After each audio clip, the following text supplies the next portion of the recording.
एक समय की बात है। रीना और शीना दो जुड़वा बहनें होती हैं। शीना थोड़ी मॉडर्न लड़की होती है और रीना काफी सादी रहने वाली लड़की होती है। एक दिन की बात है जब रीना और शीना दोनों स्कूल से घर वापस आती हैं। तुम्हारे दादा दादी ने घर में एक पूजा रखवाई है, उनका फोन आया था और उन्होंने हमें गांव बुलाया है। वाह, ये तो बड़ी अच्छी बात है। हम गांव जाएंगे, दादा दादी से मिलेंगे।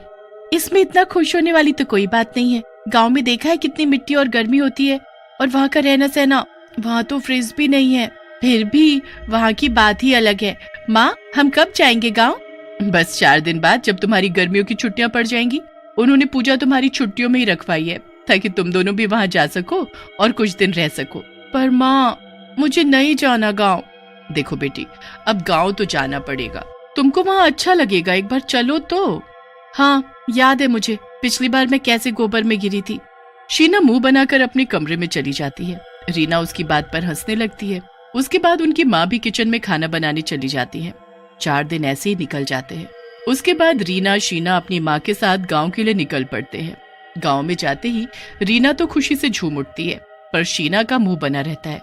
उसे वहाँ बहुत ही गर्मी लग रही होती है और उसे जरा भी मजा नहीं आ रहा होता। वो बार बार अपनी माँ को वापस चलने को बोलती रहती है। एक दिन तो शीना इतनी परेशान हो जाती है कि वो गुस्से में अपनी माँ के पास आती है और बोलने लगती है, माँ, मुझे यहाँ बिल्कुल अच्छा नहीं लग रहा, मुझे अपने घर जाना है। अरे बेटा, तुमको तो पता ही है ना कि हम अभी घर नहीं जा सकते। अभी दादाजी ने पूजा रखी है, जब तक वो नहीं हो जाती हम घर नहीं जा सकते। पर माँ। शीना, तुम मेरे साथ चलो, हम तो घूमने जा रहे हैं।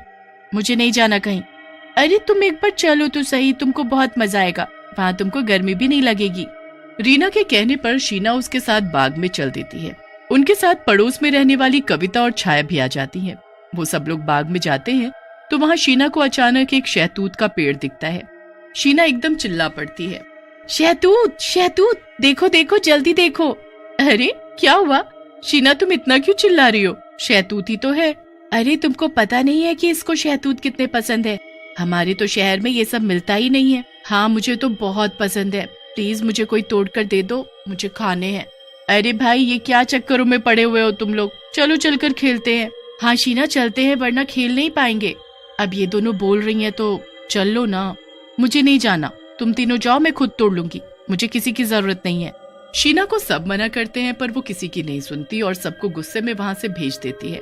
उसके बाद तीनों लड़कियां अपने आगे चली जाती हैं और शीना अकेले ही शहतूत के पेड़ के पास रुक जाती है। ये तो बहुत ऊपर है, कैसे तोड़ूं इनको? बहुत देर कोशिश करने के बाद शीना हार मानकर उसी पेड़ के नीचे बैठ जाती है। शीना बड़ी उदास होती है पर तभी उसके सर पर एक शहतूत आकर गिरता है। शीना उसे उठाती है और बड़ी खुश हो जाती है। अरे वाह, ये तो अपने आप ही गिर गया। शीना शहतूत खाती है तो वो बड़ा ही स्वादिष्ट होता है। शीना शहतूत का स्वाद ले ही रही होती है कि ऊपर से थोड़े शहतूत फिर गिरते हैं। शीना और खुश हो जाती है। वो उनको खाती है तो ऊपर से और शहतूत गिर पड़ते हैं। शीना को समझ नहीं आ रहा होता कि आखिर ये हो क्या रहा है। बार बार ऊपर से शहतूत अपने आप कैसे गिर रहे हैं। आखिर ये बिना हवा अपने आप कैसे गिर सकते हैं? शीना इतना बोलती ही है कि अचानक पेड़ से एक चुड़ैल कूदकर उसके सामने आ खड़ी हो जाती है। शीना चुड़ैल को देख सारे शहतूत गिरा देती है और हकलाने लगती है। चुड़ैल, माँ, रीना, मुझे बचाओ। ए लड़की, चिल्ला मत, मुझे मत मारना, मुझे मत मारना। मैं तुझे एक शर्त पर नहीं मारूंगी और उल्टा तुझे शहतूत भी तोड़ कर दूंगी, वो भी रोज।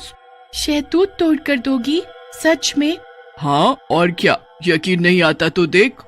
चुड़ैल अपना हाथ हवा में करती है और ढेर सारे शहतूत टूटकर उसके हाथ में गिर जाते हैं।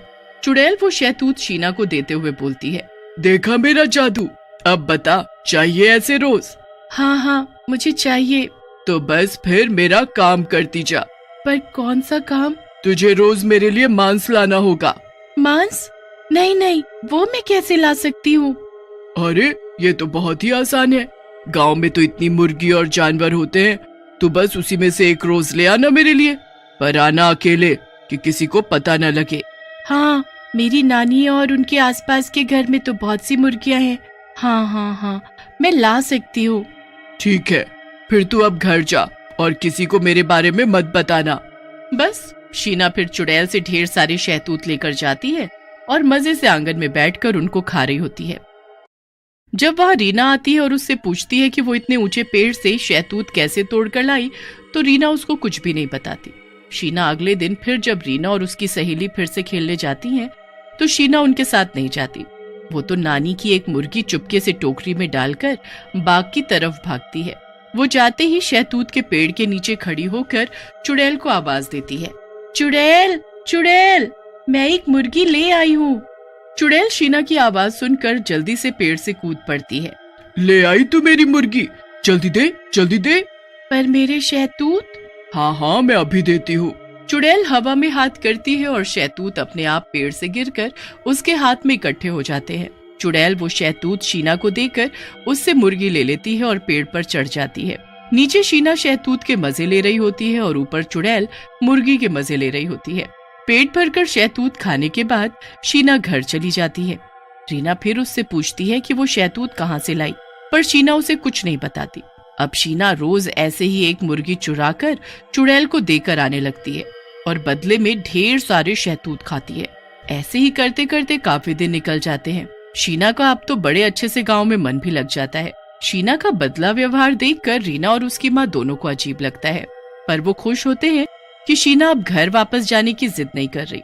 एक दिन नानी आंगन में मुर्गियों को दाना डाल रही होती हैं, तो उन्हें मुर्गी कुछ कम लगती है। नानी को शक होने लगता है। ऐसे ही चलते चलते काफी दिन निकल जाते हैं। एक दिन की बात है, शीना की माँ उसे बाहर जाने से रोक देती है। आज घर में पूजा है तो तुम दोनों कहीं नहीं जाओगी, ठीक है? पर माँ, मैंने बोल दिया तो बोल दिया, समझी? अब शीना को समझ नहीं आता कि वो चुड़ैल के लिए मुर्गी कैसे लेकर जाए। उसे तो चुड़ैल की वो बात बार बार याद आ रही थी जब चुड़ैल ने उससे बोला था कि उसे रोज मुर्गी लेकर आनी है, वरना अच्छा नहीं होगा। शीना अब डरने लगती है। अब पूजा शुरू हो जाती है। फिर जब सबका ध्यान पूजा में होता है, वो चुपके से जाती है और फिर से एक मुर्गी उठाकर चुड़ैल के पास चली जाती है। अब पूजा खत्म होने के बाद शीना की माँ उसे यहाँ वहाँ देखती है। ये शीना अभी तो यहीं बैठी थी, कहाँ चली गई? पंडित जी को पूजा में इसका हाथ भी तो लगवाना है। सब लोग शीना को ढूंढ लेते हैं, पर वो कहीं नहीं मिलती। शीना तो वहाँ चुड़ैल के पास होती है और मजे में शहतूत खा रही होती है। सब लोग बहुत परेशान हो जाते हैं। फिर रीना और माँ उसको ढूंढने निकल पड़ते हैं। बहुत ढूंढने के बाद शीना बाग में चुड़ैल के साथ दिखती है। चुड़ैल मुर्गा खा रही होती है और शीना शहतूत। शीना की माँ रीना तो उसे ऐसे देखकर घबरा जाती है। हे भगवान, ये लड़की पागल हो गई है क्या? अब मुझे समझ आया माँ कि ये इतने ऊंचे पेड़ से शहतूत कैसे तोड़कर लाती है और इसीलिए मुर्गियां भी कम हो रही हैं। हमें कुछ करना होगा बेटा, चलो जल्दी घर चलो। रीना और माँ घर जाते हैं और घर जाकर सबको सारी बात बताते हैं। पंडित जी भी वहीं बैठे होते हैं। ये सुनकर वो पूजा छोड़कर एकदम से खड़े हो जाते हैं। ओहो, ये तुम क्या बोल रही हो? क्या तुम्हें अंदाजा भी है वो शहतूत पर रहने वाली चुड़ैल कितनी खतरनाक है? उस पेड़ के पास से कितने बच्चे गायब हुए हैं। आज वो तुम्हारी बेटी से मुर्गे मंगवा रही है, पर एक दिन वो तुम्हारी बेटी को ही खा जाएगी। अब हम क्या करें पंडित जी, उसे बचा लो। अब तुम चिंता मत करो, मैं ही कुछ करूंगा। पंडित जी फिर एक पूजा करते हैं और एक कलावा लेते हैं। उसके बाद वो कलावा रीना को देते हैं। तुम्हें अब शीना बनकर वहां रात को ठीक 12 बजे जाना होगा और इसे उस पेड़ पर 7 बार लपेट कर आना होगा।